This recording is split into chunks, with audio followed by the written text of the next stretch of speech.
봅시다. 호세아 1장 구약성경 1257페이지입니다.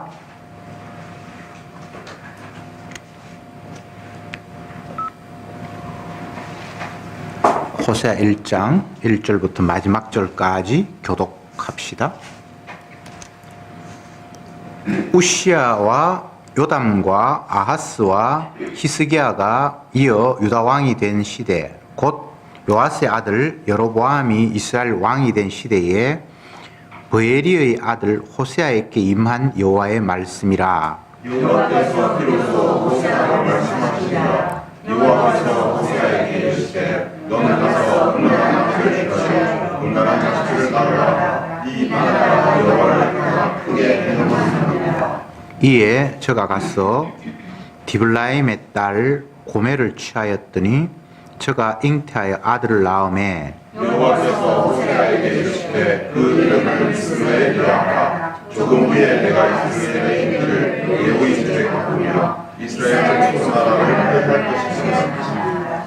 그날에 내가 이스라엘 골짜기에서 이스라엘의 활을 꺾으리라 하시니라. 고멜이 그를 인하여 따라가니 여호와께서 호세아에게 이르시되 그 이름을 로브하라.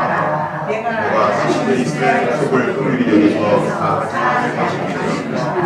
그러나 내가 유다 족속을 긍휼히 여겨 저희 하나님 여호와로 구원하겠고 활과 칼이나 전쟁이나 말과 마병으로 구원하지 아니하리라 하시니라.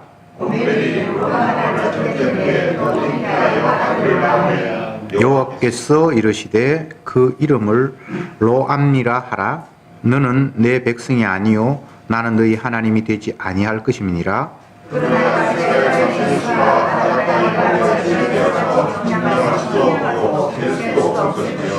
전에 저희에게 이르기를 너희는 내 백성이 아니라 곳에서 저희에게 이르기를 너희는 다시 하나님의 자녀라 하시니라. 이에 유다 자손과 이스라엘 자손이 함께 모여 한 두목을 세우고 그 땅에서부터 올라오리니 이스라엘의 날이 클 것이미로다.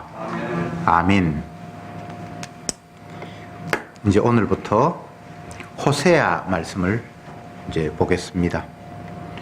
호세아는 남쪽 유다와 북쪽 이스라엘이 이제 갈라진 그런 시대 가운데 한복판에서 부름받아서 활동한 선지자입니다. 여기 보면 우시야, 요담, 아하스, 히스기야 이쪽은 이제 유다 쪽 왕이고 호세아가 속한 지역은 북쪽 이스라엘에 살았는데 그때 왕이 여로보암이었습니다. 그러니까 나라가 이제 분열되고 난 이후에 한창 유다가 이 이스라엘이 번성하고 조금 안정이 되었을 그런 시기, 여로보암 시대.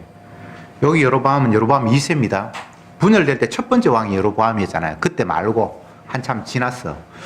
한참 이스라엘이 나라가 조금 안정이 되고 잘 살고 경제적으로도 여유가 있던 여로보암 2세 때에 하나님이 호세아를 불러서 선지자로 활동하게 하셨습니다.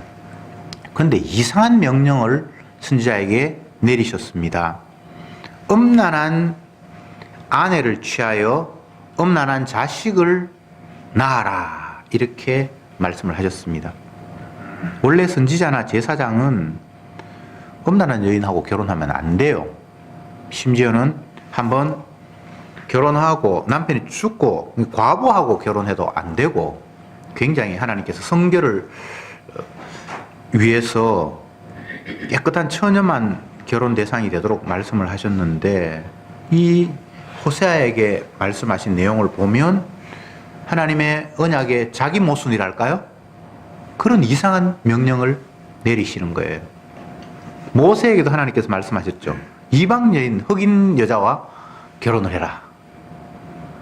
모세는 율법을 직접 받은 사람이고 백성들에게 율법을 가르쳤는데 이스라엘은 이방인하고 결혼 못하도록 하나님께서 말씀하시고 가르치게 해놓고는 정작 그 말을 전한 본인에게는 이방 여인을 취해서 결혼하라.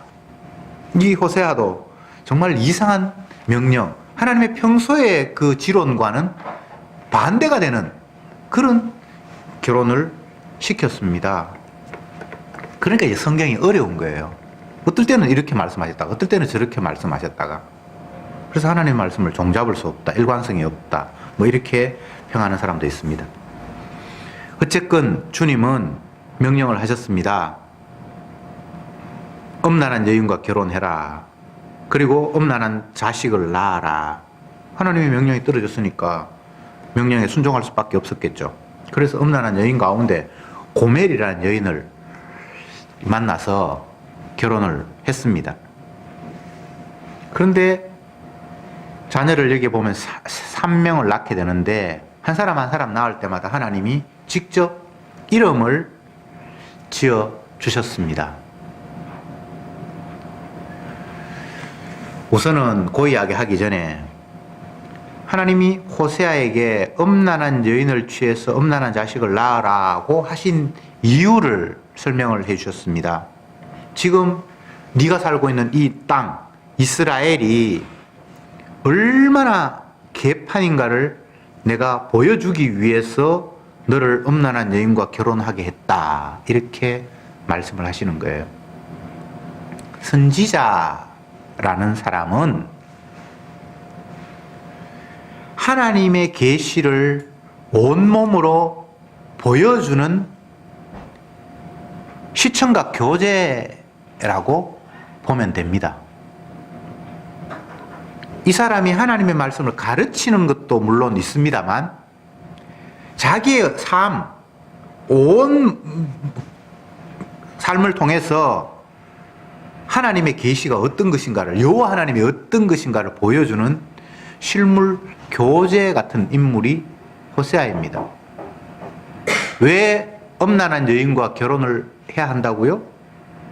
이스라엘 백성들의 모습이 이렇다라고 선지자가 보여줘야 되니까 그런 일을 하도록 주님이 시키셨습니다. 그러니까 이스라엘을 고발하는 거죠. 선지자의 삶이 신약으로 넘어오면 성도의 삶이기도 합니다. 성도는 주님이 어떤 분인가를 보여주기 위해서 온몸으로 시각 교재가 되어서 움직이는 그런 존재입니다. 그렇게 따져보면 성도 또 구약의 선지자는 자기 개인의 삶이라는 게 존재하지 않습니다. 주님을 보여주기 위한 도구이기 때문에 이렇게 가나 저렇게 가나 하나님은 그 한 인물을 통해서 자기 자신의 뜻을 펼쳐 보여주는 사람입니다. 이사야 선지자는 팬티 입고 3년 동안 시장하라고, 또 어떤 선지자는 뭐 이래 몰아 누워서 뭐 얼마, 이렇게 누워서 얼마 그렇게 살기도 하고, 뭐 희한한 일을 주님께서 시키세요. 왜? 그들이 얼마나 완악한 존재인가를 눈에 보이는 것밖에 믿지 않으니까 보여주시는 거예요. 자, 이제 그 이야기를 했고 더 넘어가서 하나님이 세 자녀를 낳았는데 한 명 한 명 이름을 붙여주셨습니다. 첫째는 이스르엘, 두 번째는 로암미, 세 번째는 로루하마, 이렇게 이름을 일일이 다 붙여주셨습니다. 근데 그 이름의 뜻을 보면 기가 차요. 이스르엘은 이름의 뜻을 주님께서 밝히지 않았습니다. 이 장에 넘어가면 뭐 심어심 이렇게 이제 이름의 뜻을 밝혔는데 1장에서는 이름이 의미가 안 나타나 있습니다. 그거 놔두고 두 번째 이름이 로암미, 로루하마, 세 번째 로암미 이렇게 이름을 붙여주셨는데, 로암미는 내 백성이 아니다는 뜻이고 로루하마는 긍휼을 받지 못한다라는 뜻이라고 설명해 주셨습니다.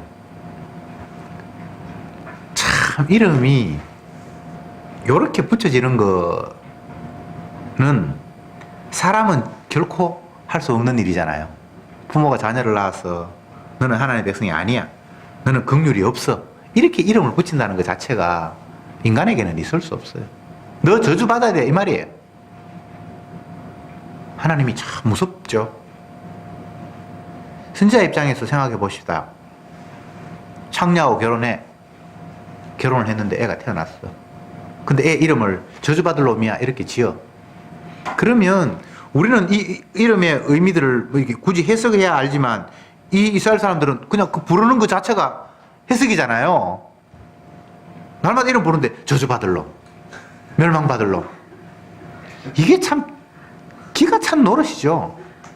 마치 아브라함이 이삭을 낳았는데 그 이삭의 이름을 하나님이 비웃음, 웃음이라고 지어라.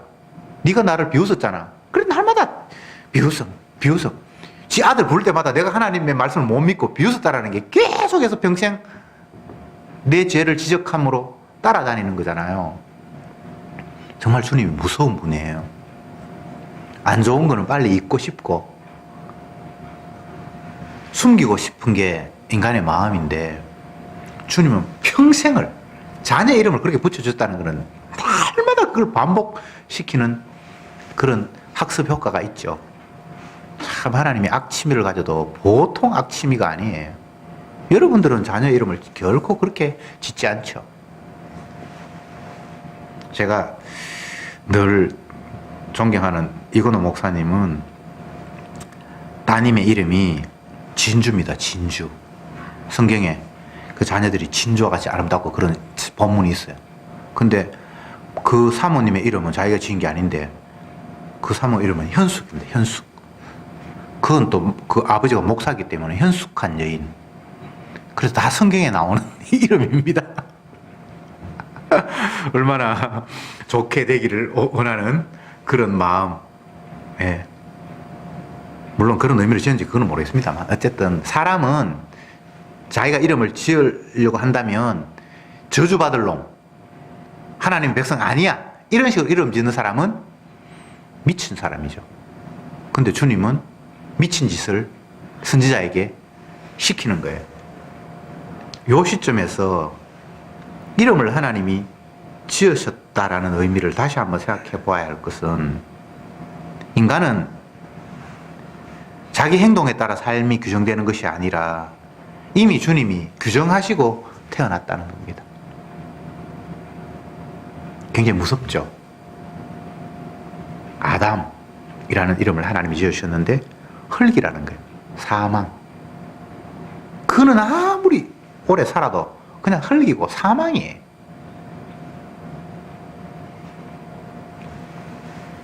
태어나서 그때부터 이제 내 삶을 어떻게 펼칠 것인가 라고 생각하는 것이 인간의 사고방식이라면 하나님은 그가 태어남과 동시에 주님이 지정하신 대로 살 수밖에 없는 거예요. 그래서 이름을 지으시다는 것은 그런 의미예요. 뭐 우리는 이름 안 지어주니까 나는 내 마음대로 사겠지. 그런 의미가 아닙니다. 그가 이미 태어나기도 전에 하나님은 그의 삶을 지정하셨고 그가 원하는 대로 주님께서 원하시는 대로 그를 이끌어갈 것이다라는 이야기입니다. 이렇게 말씀을 전개하면 어떤 사람은 힘이 빠진다라고 이야기해요. 가능성을 조금이라도 열어두시면 내가 조금이라도 높이 올라가고 더 아름다운 삶을 향해서 매진할 텐데 이미 네 삶은 정해졌어라고 이야기를 하니까 노력해야 할 동력 자체를 잃어버린다라고 말하는 사람이 있어요. 그 사람은 동력을 잃어버려야 돼요. 주님은 우리에게 용기 북돋아 주기 위해서 뭔가를 하시는 분이 아니에요.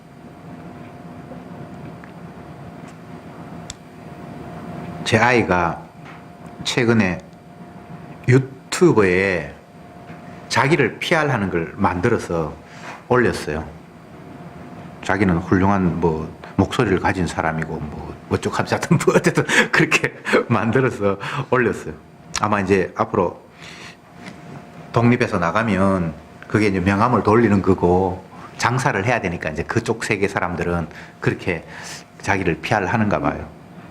그래서 제가 이제 한번 열어보니까 온통 자기가 훌륭한 사람이라고 대단한 성우라고 그렇게 자랑하는 걸 이제 해놨는데 그래서 제 아내가 댓글을 달아가지고 뭘 했는데 자기 이름만 올리면 될 건데 굳이 내 이름까지 올려가지고 그래 여보 그 서정이 이름 밑에 서경수가 올라가면 누가 봐도 이거는 가족이라는 거 아는데 그거 좀 곤란하지 않냐 내가 그렇게 내 이름을 이제 지웠어요.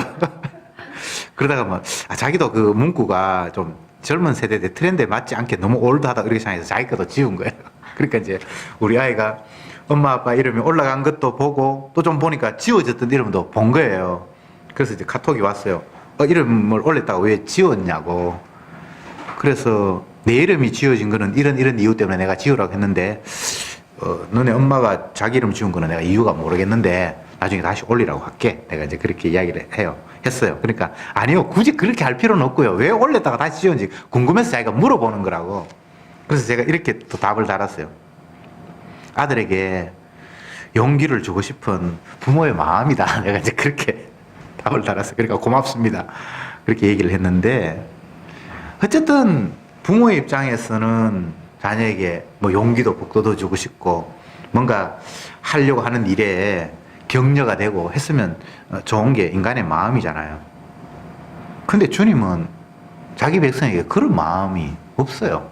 뭐 용기를 주고 그런 게 없어요.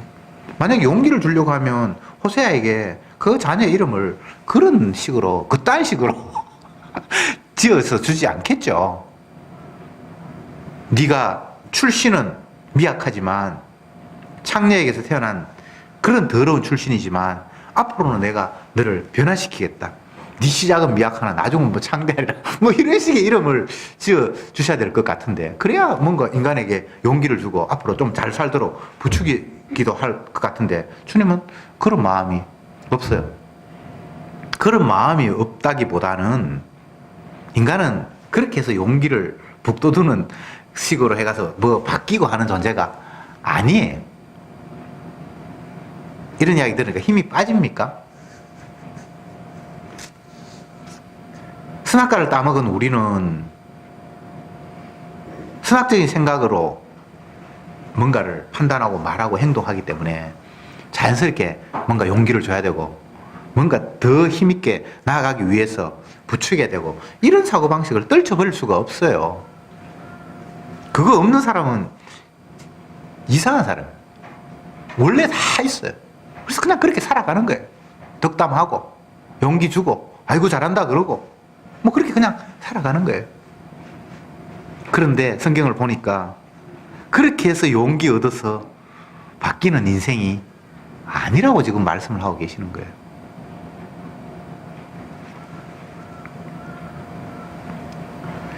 이 시점에 음행이다, 음란이다, 간음이다 이런 단어들을 다시 한번 규정해 볼 필요가 있습니다.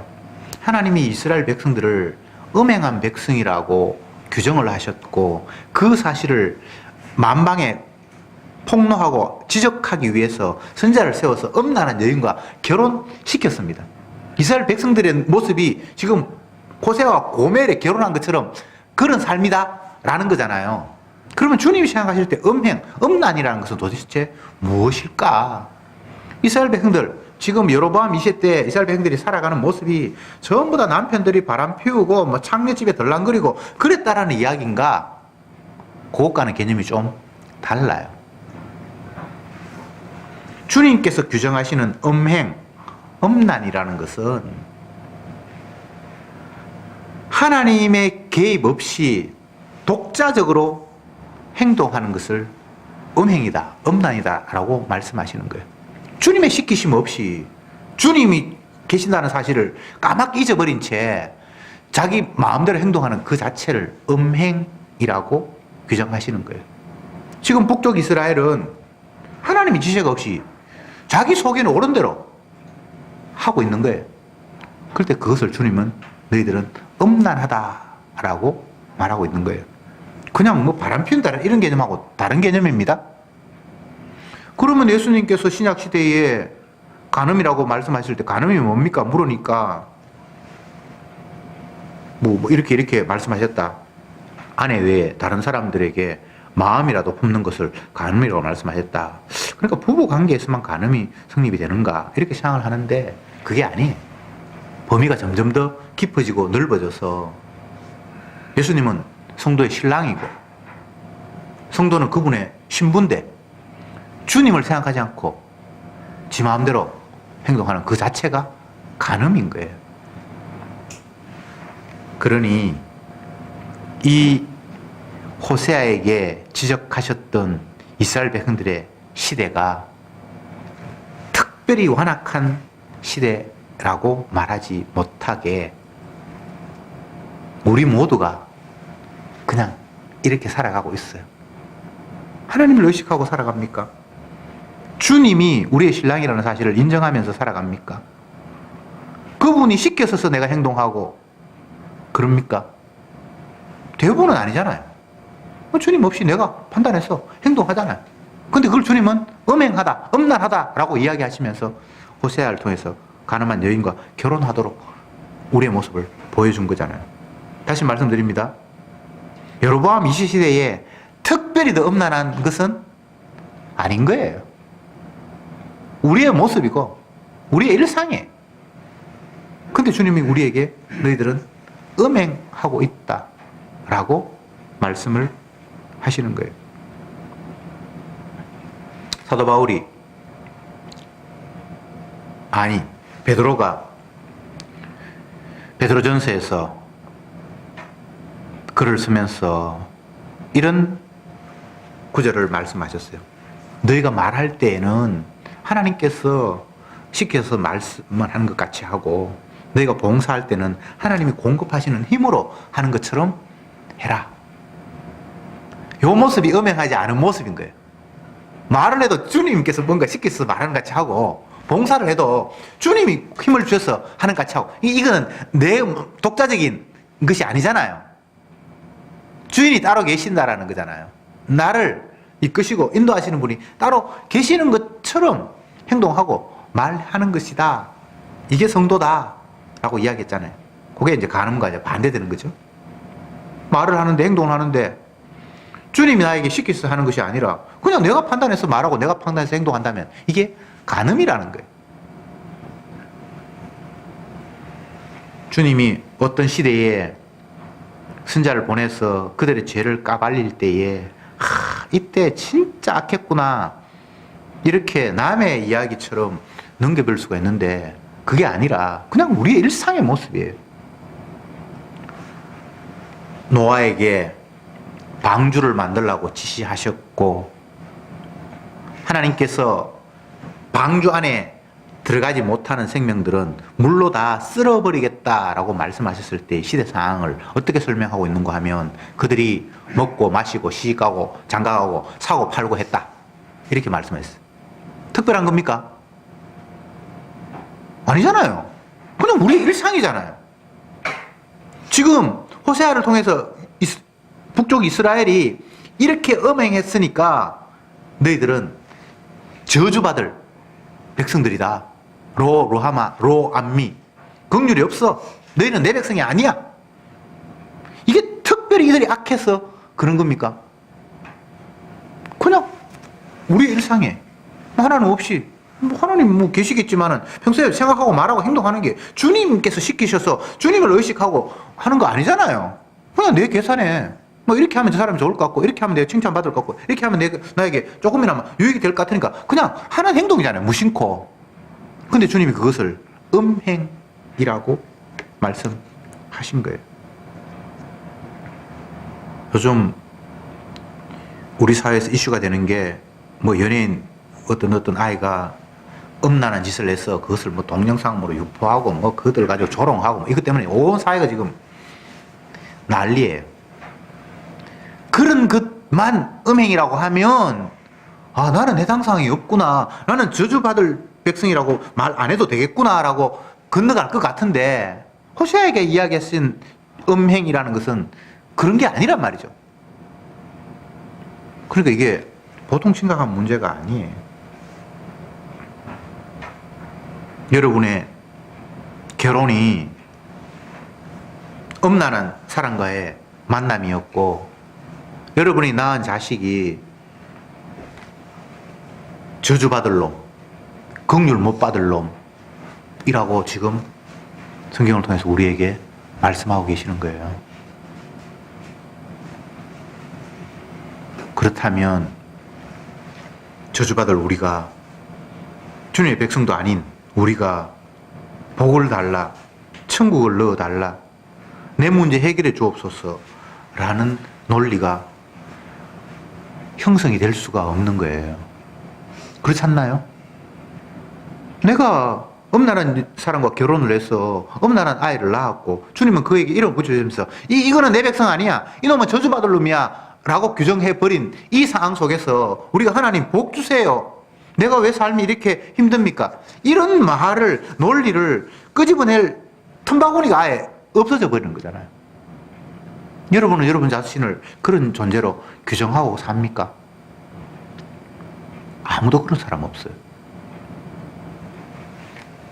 내가 뭐 주님 보시기에 죄인인 게 맞지만 이렇게 호세아가 이야기하는 것처럼 저주받을 놈, 지옥 갈 놈, 이름이 날마다 내가 나를 향해서 저주받을 놈, 지옥 갈 놈, 내 아들 향해서 너 저주받을 놈, 이름 부르면서 계속 그렇게 해야 되는 그런 상황이 합당하다고 여기지느냐 말이죠. 아니잖아요. 이만큼 우리는 성경과 다른 세계관을 가지고 있고 하나님의 뜻과 너무나 거리가 먼 의식 구조로 살아가고 있어요. 이게 보통 심각한 게 아니에요.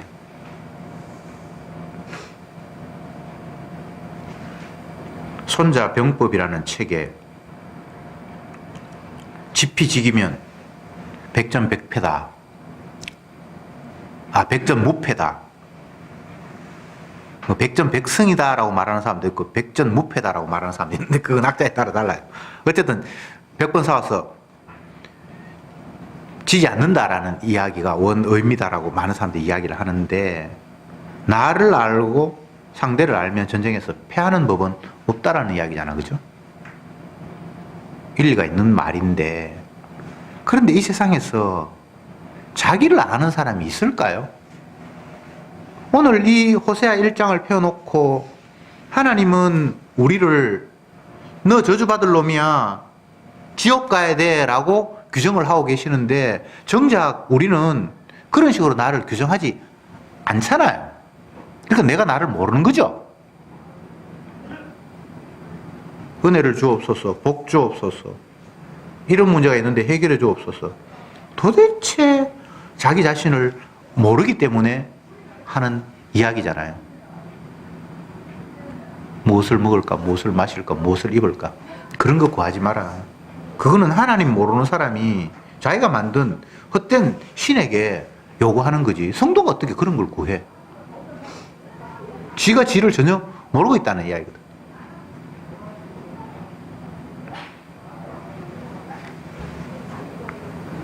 내 백성이 아니다, 긍휼을 받지 못한다, 날마다 자기 자녀를 향해서 그걸 또 심고 또 심고, 그걸 뒤집으면 내가 그런 존재라는 거잖아요. 긍휼 못 받을 존재, 하나님 백성이 아닌 존재. 그런데 성도는 자기 자신이 하나님 백성이 아니다라는 사실을 문득문득 깨달아요. 야, 이게 내가 주님의 선택받을 백성이 아닌 것 같다. 정말 어떻게 내 꼬라지가 이 모양 이 꼴이냐라고, 정말 나는 불신자라는 사실을 순간순간 이걸 막 부정하고 싶은데 부정할 수 없는 상황이 닥쳐요. 야, 나 진짜 믿는 사람 아닌 것 같아. 정말 천국은 도저히 나와는 안 맞는 곳인 것 같다는 그런 생각이 성령이 임한 사람들은 문득문득 깨달아요. 이건 윤리 도덕적인 그런 개념과는 다른 거예요. 진짜 주님의 은혜가 오면 천국과 나는 너무나 거리가 멀다는, 그걸 막 그렇고 싶진 않은데 내 심정은 진짜 그게 그냥 느껴지는 거예요. 베드로가 부활하신 주님이 찾아왔을 때, 고기 잡고 있는데 찾아왔을 때 그가 한 이야기가 주여 나는 죄인입니다, 나를 떠나소서. 진짜 그 속마음이 주님과 헤어지고 싶은 마음이 아니에요. 그냥 주님과 함께 하고 싶지만 자기의 꼬라지가 너무 더러워서 그 거룩하신 부활하신 주님과 함께 할 수 없는 상황이라는 사실을 자기도 모르게 그냥 툭 이야기해 버리는 거예요. 이건 뭐 자기 체면 때문이거나 뭐 이런 여러 가지 생각을 해서 옛날에 자기 잘못했는 거 미안하니까 미안한 심정이거나 뭐 그런 계산 때문에 나오는 그런 통상적인 이야기가 아니에요. 그냥 주의 영이 임하니까 저분과 내가 도저히 함께 할 수 없는 내가 너무나 완악한 죄인이라는 사실이 자기도 모르게 입에서 그냥 툭 튀어나와 버린 거예요. 그걸 다른 말로 하면 나는 당신의 백성이 아닙니다. 내한테 긍휼은 합당하지 않습니다. 오늘 로암미, 로하마 이름이 그냥 자기 입에서 툭 튀어나오면 나는 죄인입니다. 나를 떠나소서라는 그 말이 다른 말로 하면 로암미, 로아마라고 그냥 외친 거예요.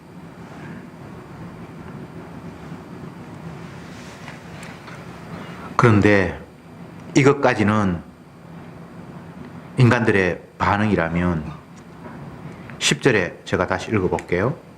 그러나 이스라엘 자손의 수가 바닷가에 모래같이 되어 청량할 수 없고 셀 수 없을 것이며 전에 저희에게 이르기를 너희는 내 백성이 아니라 한 그곳에서 저희에게 이르기를 너희는 사신 하나님의 자녀라 할 것이라. 놀라운 반전이 일어나요. 전에 너희들이 내 백성이 아니라고 했는 그곳에서 이제 너희가 내 자녀라고 할 날이 올 거라는 거예요. 이게 주께서 우리에게 들리신 복음입니다. 여기에는 그 백성이 아닌 엄난한 그들에게 뭔가를 요구해서 너희들이 이렇게 개가천선하면 내가 이제 내 백성을 삼을게라는 조건부가 아니에요. 그냥 일방적인 하나님의 선언이에요. 너희들은 분명히 내 백성이 아니었는데 저주받았는데 이제는 내 자녀라 할 날이 올 거라고 그냥 일방적으로 주님이 선언을 하시는 거예요. 이게 복음입니다. 하나님이 만세전에 나를 택했다고 하셨으니까 뭐 나를 천국으로 넣어주겠지. 이런 개념은 언약적인 개념이 아니에요. 우리는 주님의 밝은 빛 앞에 나를 노출시켜 보니까 나는 저주받을 백성이고 하나님의 긍휼과는 상관이 없는 엄난한 가운데서 서로 결혼해가지고 태어난 엄난한 자녀라는 거예요. 이건 어떻게 뭐 바꾸거나 변개할 수 없는 우리의 실존이에요. 성경은 늘 그 이야기를 선지자 입을 통해서 우리에게 들려주고 있습니다. 은혜가 임하니까 성령이 오니까 그 사실이 뭐 부인하고 싶지만 부인할 수 없는 것. 베드로의 그 고백처럼 나는 죄인입니다. 나를 떠나소서. 그 죄인이라는 말 속에 엄청난 게 그게 다 담겨 있는 거예요. 그냥 내가 좀 나쁜 놈이잖아요. 그런 정도가 아니에요. 오늘 본문을 이야기하면 주님의 관점에서 내가 음란한 자라는 사실이 밝혀져 버린 거잖아요. 그러니까 주님과 내가 도저히 함께 할 수 없으니까 가시에요. 오시면 안 됩니다. 나는 문둥이입니다. 부정하다, 부정하다. 문둥이가 선한 사람들을 보면서 그 사람들은 뭐 멀리서 문둥이인 줄 잘 모른다고 하면 내가 먼저 알아보고 부정합니다, 부정합니다 오면 안 됩니다라는 규정이 이스라엘 백성들에게 있잖아요. 그게 그렇게 하라는 이야기가 아니라 그렇게 될 수밖에 없다는 거잖아요. 베드로가 그 고백을 하는 거예요. 내가 부정한 사람, 난 문둥이입니다. 나하고 같이 하면 안 돼요. 당신은 거룩하니까. 그게 나는 죄인입니다. 나를 떠나소서라는 똑같은 표현이란 말이죠. 아시겠습니까? 이걸 이론적으로 수용을 해서 내가 이렇게 행동해야지 그렇게 해서 되는 건 아니고요. 정말 주님의 은혜가 나를 사로잡을 때 내 모습 속에 로암미, 루하마를 발견하게 되는 거예요. 그래서 나는 저주가 합당한 죄인이라는 사실을 인정할 수밖에 없는 상황. 이렇게 주님이 우리를 만들어 놓고 하시는 말씀이, 너희는 내 백성이 아니라 한 그곳에서 내가 너희는 내 자녀라고 부를 것이다 라는 말씀을 던져주시는 거예요. 요걸 복음이라고 하는, 기쁜 소식이라고 하는 거예요. 물론 이 과정 속에서는 대속이라는 것, 저주를 대신 받는 주님의 십자가 희생이 들어가지만 여기에는 그런 까지 다 압축되고 생략이 되어 있으니까 우리는 그걸 담아야 되겠죠. 그죠? 그냥 일방적으로 주님이 선언하는 걸로 끝나는 게 아니에요. 그 선언 속에는 예수님이 병자들에게 그 병에서 나을지어다, 뭐 네가 죄사함을 받으니라고 이렇게 선포하실 때 어떤 의미가 그게 담겨 있는가 하면 네 질병을 내가 담당한다라는 말씀을 하고 있거든요. 그게 생략이 되어도 그걸 해석을 깔고 그 말씀을 받아들여야 된단 말이죠. 주님, 내 병 났는데 낫게 해주십시오. 주님 능력 많잖아요. 그래, 내 낫게 해줄게. 치료하시는 의사가 뭐 약을 투여해가지고 치료를 하는 그런 개념이 아니에요. 네 병 내가 가져가서 너는 나을게 라는 게 주님의 치유의 의미란 말이죠. 네 죄사함을 받으니라고 할 때 그 사람의 죄를 주님이 다 가져가셔서 그 사람에게 죄가 없는 상태로 주님께서 말씀하셨다 이 말이죠.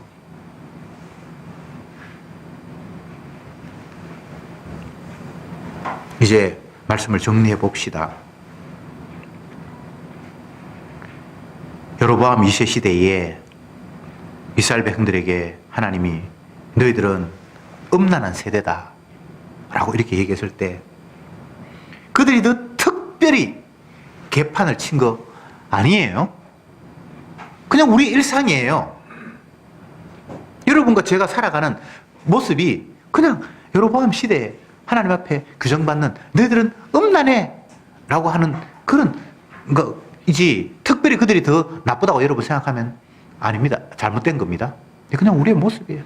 노아 홍수 시대에 하나님 인간 지었음을 한탄하고 물로 심판해버렸을 때에 그들이 특별히 못된 짓을 한 그런 게 아니에요. 그냥 우리의 모습과 똑같아요. 그런데 이런 우리를 보면서 너희들은 음란하고 너희 지었음을 한탄해서 내가 물로 다 쓸어버리겠다고 하는 그 말씀이 계속 적용되는 그 시대에 저와 여러분들은 살아가고 있습니다. 그러면서 주님은 우리에게 이름까지 지어주면서 너희는 저주받을 백성이야, 긍휼과는 상관이 없는 존재들이야 라고 계속해서 우리에게 찌르고 계십니다. 이런 상태 속에서 우리가 할 일이 뭐가 있겠어요? 아무것도 없어요. 하지 말라는 이야기가 아닙니다. 무엇을 해도 우리는 음란한 짓이에요. 어떤 일을 해도 그게 하나님 보실 때는 음행이 되는 거예요. 마치 다윗이 모친이 죄 중에서 나를 낳았어, 내가 하는 거는 죄밖에 없군요라는 그 상태가 우리 모두의 상태라 이 말이죠. 그런 우리들에게 주님께서 내 백성이 아니라 한 그곳에서 너희를 불러 내 자녀로 만들게 라고 주님이 말씀하시는 겁니다. 이 말씀 속에 주님은 자기 아들을 희생시킬 것을 담고 계시고 그 백성의 죄를 그 아들에게 다 담당하셔서 아버지로부터 저주받는 그 시나리오가 이 안에 다 담겨 있는 거예요. 그래서 신약 성도는 날마다 예수님의 피 흘리심을 감사하는 거예요. 다른 걸 감사하는 게 아니에요. 당신이 나를 죄 가운데서 건지기 위해서 죄를 뒤집어 썼잖아요 라는 그 감사를 드리는 거예요.